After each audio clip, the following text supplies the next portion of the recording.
What is swashbuckling? According to Oxford Languages, it is, quote, engaging in daring and romantic adventures with bravado or flamboyance, or daring and romantic adventure, unquote. It makes for the perfect narrative to be hoisted up onto the silver screen for the enjoyment of millions. There was a time where this was a staple of the Hollywood machine. It launched Errol Flynn into being one of the greatest movie stars of all time. It's given us dozens of iterations of some of the greatest action-adventure novels like Treasure Island or The Three Musketeers. Sadly, we don't really get a lot of these high-sea sailing adventure movies anymore. The lone mainstream harbinger of this in the 21st century would be the Pirates of the Caribbean franchise, a highly stylized, Disneyfied version of the genre.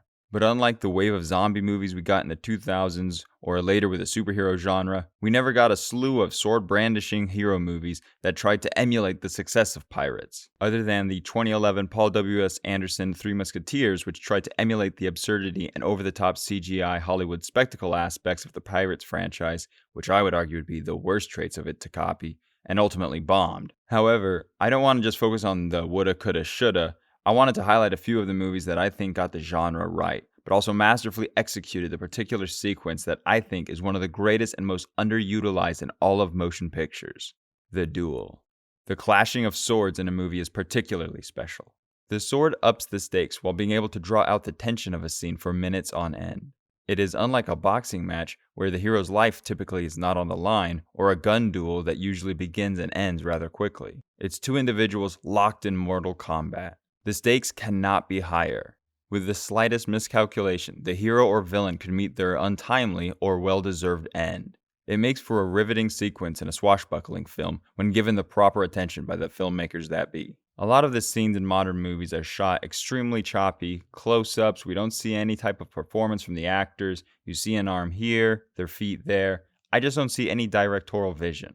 These scenes play out like it says that two characters fight with swords on a screenplay, but you don't actually see any type of performance from the actors. It's easy to think that you're watching an exciting fight when you have Hans Zimmer's music playing in tandem, but that's a cheat code. You could be watching two old ladies playing bingo while the Pirates theme is playing, and your palms will start to sweat. I am by no means an authority on fencing or swordplay, but in my humble opinion, there's clearly a difference in cinematic quality between the movies that paid these duels a lot of attention and the ones that didn't.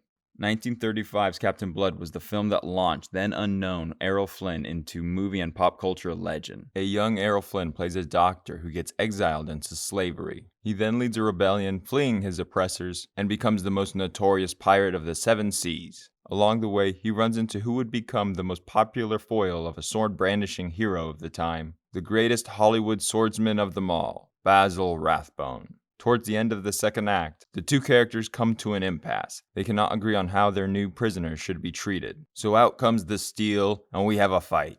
This scene was shot on the coast in Southern California, and it adds a whole nother level to this scene. You can see the wind gusting against the actors. The waves are crashing in the background. We see these two battle it out on the beach with these beautiful long, wide-angle shots with close-ups mixed in between. I feel like I'm actually watching these two duel instead of watching the back of the head of whichever stuntman is filling in for Johnny Depp that day. You can see the look of intensity and determination to win this fight in both actors' faces. A beautifully executed scene from director Michael Curtiz. Curtiz was a known taskmaster of a director, and notoriously, he and Errol Flynn could not stand each other, but they would go on to work together 12 times, because when they got together, baby, they made Hollywood history. While not only a great action sequence, the scenes go to not only reinforce Flynn's capabilities as a fighter, but also as a leader as well. When his ethics, albeit pirate ethics, are questioned, he is willing to step up and take the challenge head on. This not only makes the audience want to root for Flynn more, but it also raises the respect level from the other characters towards his pirate ways. 5 years later, we got an incarnation of the legendary vigilante that would fight for justice at night and would masquerade as a flamboyant socialite during the day.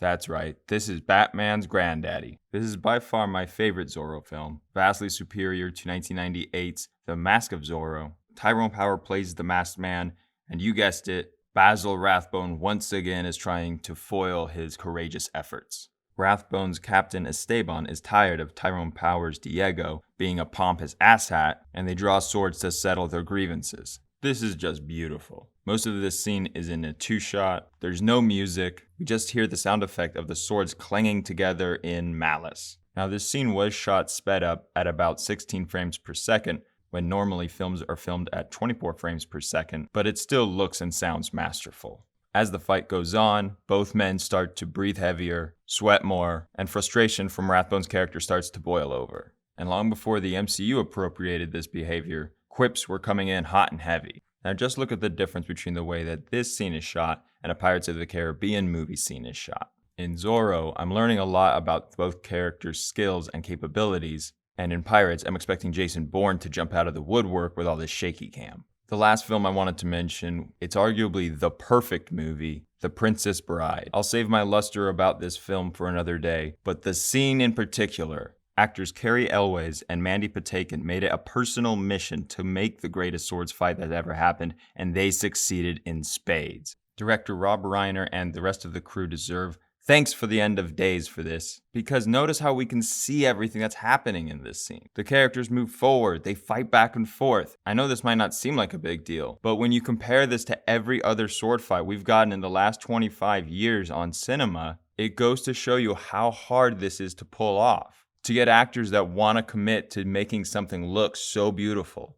Both characters are displaying quick wit and intellect, strength and intelligence. We're learning a lot about these characters, and they're making it look easy. What I would ultimately like is that if we could get a swashbuckler movie that was like John Wick. John Wick took the idea that you had to have an action movie look like it was filmed inside of a phone booth and threw it out the window. All the fight sequences are beautifully choreographed, and you can just see the passion that Keanu Reeves poured into this. And that's ultimately what I think is lacking in these more recent movies. Not saying the actors in these more recent movies didn't care about their craft, but there was a lack of attention in making these sequences look good by the filmmakers in general. But like we see with The Princess Bride, when both the actors and filmmakers, the cast, the crew, pour their love and dedication into something, it can make it timeless. And while people can debate about which are the greatest duels or top-rated duels in movie history, I would say that this one is the most passionate, the most pure. This one leaves them all behind.